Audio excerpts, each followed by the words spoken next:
C'est la plus belle chose que j'ai jamais vue. Bonjour les internets, encore merci pour vos pouces bleus de l'amour et vos commentaires sur les 2 dernières vidéos. Ça fait plaisir. Aujourd'hui, on découvre un nouveau format.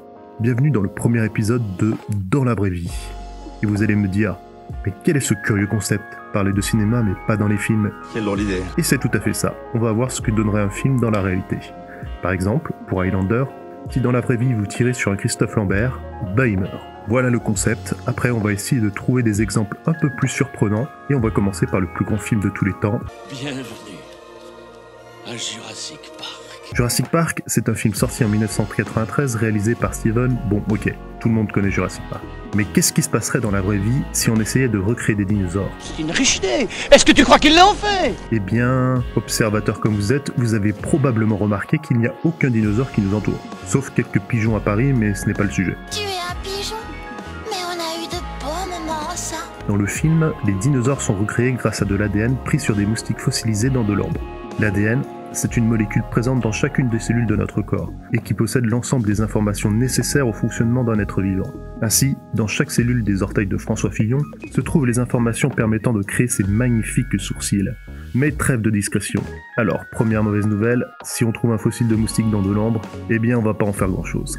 Même s'il est déjà arrivé de trouver du sang à l'intérieur de moustiques ou autres bestioles fossilisées, il est impossible d'en extraire l'ADN puisque celui-ci se détériore rapidement. Enfin rapidement. Certains chercheurs estiment qu'il faut quand même jusqu'à 7 millions d'années pour cela, mais comme les dinosaures ont disparu il y a 65 millions d'années, il est impossible d'en retrouver de cette manière. Par ailleurs, s'il était possible de trouver des restes d'ADN, remplacer les morceaux manquants par de l'ADN de grenouille comme dans le film serait rapidement problématique. Prenons par exemple un Steven Seagal. Vous modifiez à peine 2% de son incroyable ADN et vous obtenez un chimpanzé. Donc si vous voulez obtenir un Steven Seagal fidèle à l'original, alors vous devez avoir un pourcentage très faible de pertes dans son ADN. Sinon, vous aurez tout au mieux un simple Philippe.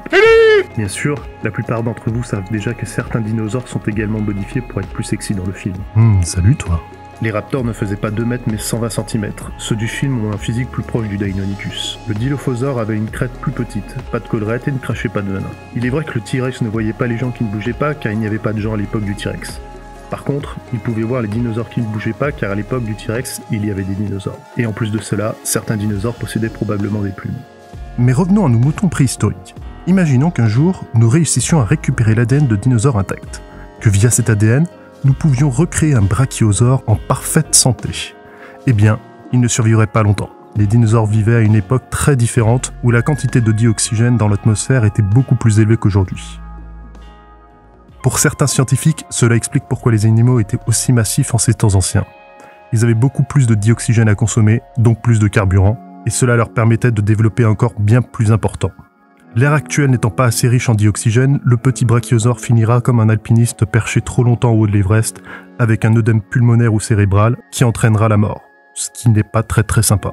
Pour qu'il puisse survivre, il faudrait soit lui donner un masque à oxygène adapté au brachiosaure, soit le faire vivre dans une cabine pressurisée géante. Et encore faudrait-il qu'il sache comment utiliser un masque. Bref, pour résumer, nous sommes bien loin de pouvoir ressusciter des dinosaures. Mais des scientifiques travaillent actuellement pour tenter de recréer des mammouths grâce à du sang récupéré sur des individus congelés dans la glace. Et cela lance de nombreuses questions éthiques. Certains scientifiques sont contre cette idée et suivent l'avis de Ian Malcolm dans Jurassic Park. Ce que vous appelez découverte, je l'appelle viol de la nature. Merci d'avoir regardé cette vidéo. J'espère que vous n'êtes pas trop triste maintenant que vous savez que vous ne pourrez pas tomber nez à nez avec un vélociraptor lors de votre footing dans le bois de Vincennes. Si toutefois vous pensez avoir trouvé une solution pour amener des dinosaures à la vie, n'hésitez pas à poster la solution dans les commentaires. Mais surtout, abonnez-vous à la chaîne et mettez un pouce bleu de l'amour à cette vidéo afin de la propager sur les internets. A bientôt et n'oubliez pas... La vie trouve toujours un chemin.